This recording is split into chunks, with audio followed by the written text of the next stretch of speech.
Inspector साहेब, अहो माझी बायको प्रचंड मानसिक त्रासात आहे. आम्ही सगळे डोळ्यात तेल घालून तिची काळजी घेतोय, पण माहिती नाही कशी ती घरातून बाहेर पडली.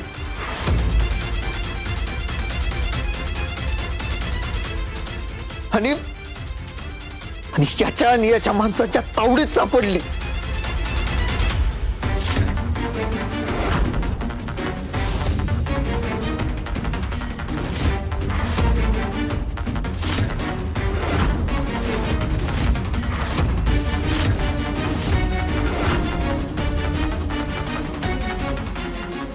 इन्स्पेक्टर साहेब, अहो तिच्या अशा अवस्थेचा गैरफायदा घ्यायचा प्रयत्न केला यांनी.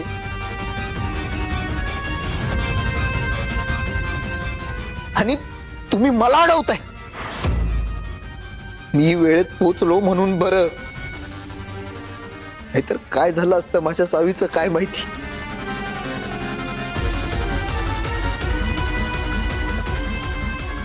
खरं तर मी स्वतःच पोलीस स्टेशनला येणार होतो यांची कंप्लेंट करायला.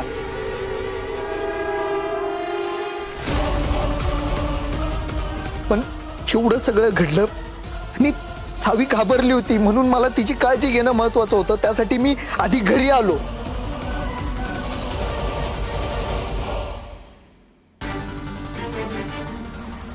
आणि इन्स्पेक्टर साहेब, खरंच सांगतो, ह्या अशा नीच माणसांना ना जगायचा काहीच अधिकार नाहीये. ह्याच्यासारख्या माणसांमुळं पुरी बळी घरातनं बाहेर निघायला घाबरतात.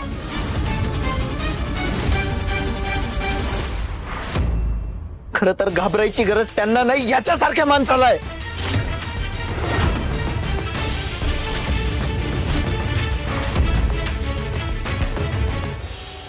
त्यावेळी सोडलं याला, पण आता नाही सोडणार.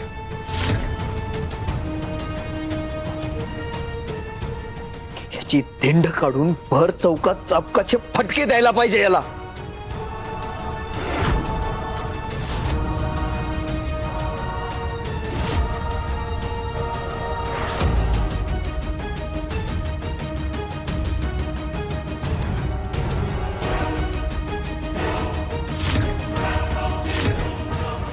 मिस्टर मुजुमदार, खरंच जर तुम्ही सांगताय तसं तुमच्या मिसेसवर हा गैरप्रकार झाला असेल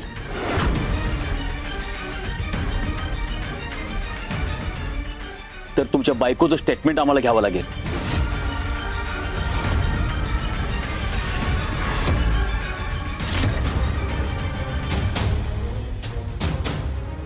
इन्स्पेक्टर साहेब, अहो काय बोलताय तुम्ही? आत्ताच तर सांगितलं की तिची मानसिक स्थिती ठीक नाहीये, आणि तरी तुम्ही असं का बोलताय? समजून घ्या की. मिस्टर मुजुमदार, सावी मॅडम जर स्टेटमेंट देऊ शकल्या नाहीत तर याचं स्टेटमेंट आम्हाला खरं मानावं लागेल आणि तुम्हाला अटक करावी लागेल.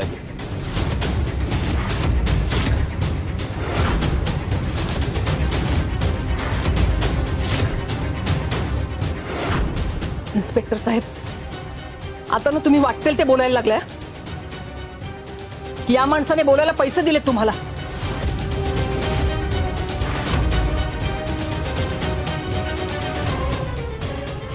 दामिनी मॅडम, तुम्ही वाटेल ते आरोप करताय माझ्यावर. इतका वेळ मी तुमचं सगळं ऐकून घेत होतो, पण आता नाही. आणि हे म्हणतात तसंच अगदी खरं घडलं असेल तर एक तर सावी मॅडमांचं स्टेटमेंट द्या, नाहीतर आम्हाला धैर्य मुजुमदार यांना अटक करून घ्यावं लागेल.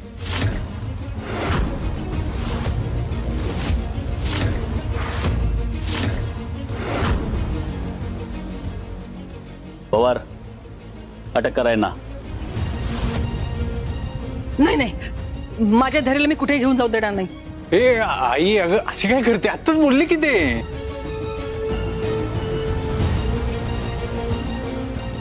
धैर्यला जर अटक होऊ द्यायची नसल तर सावीचं स्टेटमेंट घ्यावं लागल.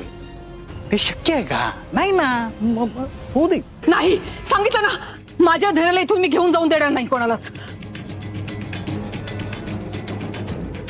अगं आई, ऐक की, हो तू का नाही पोलिसांच्या कामामध्ये लुडबुड करू नको. गुन्हा असतो त्यो. आणि सावीचं स्टेटमेंट पाहिजे का नाही ते आपण नंतर घेऊन जाऊ की तिला पोलीस स्टेशनला. तू गप्प बस.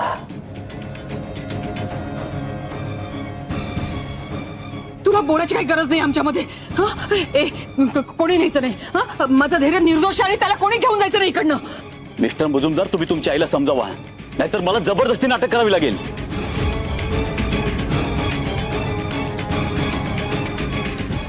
नाही, काय वाटेल ते झालं ना तरी मी धैर्याला घेऊन जाऊन देणार नाही.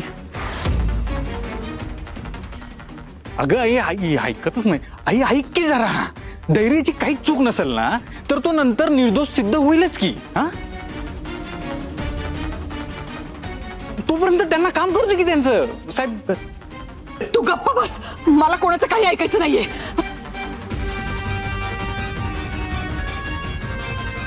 दामिनी मॅडम, मी तुम्हाला शेवटची वॉर्निंग देते, तुम्ही प्लीज बाजूला व्हा. नाही धैर्य धैर्य, अरे तू बघत काय बसलायस. तुला अटक करतील ते. सावीला बोलव आणि स्टेटमेंट द्यायला सांग. आई अगं पण मला तुझं काही ऐकायचं नाहीये. म्हटलं ना सावीला बोलव. इतका वेळ नाही माझ्याकडे या कामासाठी. मिस्टर धैर्य मुजुमदार, तुम्हाला पोलीस स्टेशनला यावंच लागेल. कोणी अवंती अवंती जाऊन सावीला बोलवणार पटकन.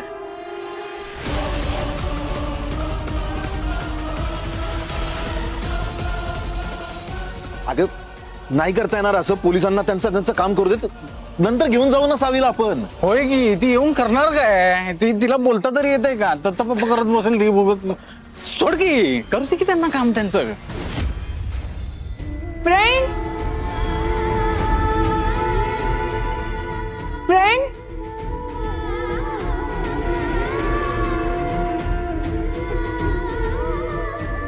फ्रेंड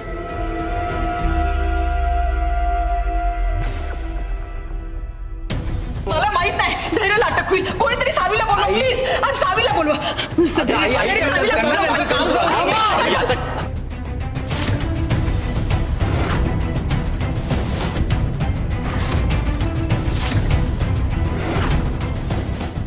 थांबा सगळे.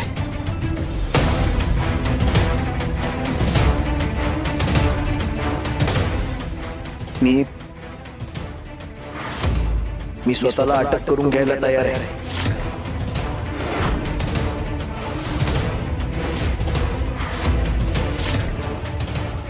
पण या सगळ्यात सावीला कुठलाही त्रास होता कामा नये.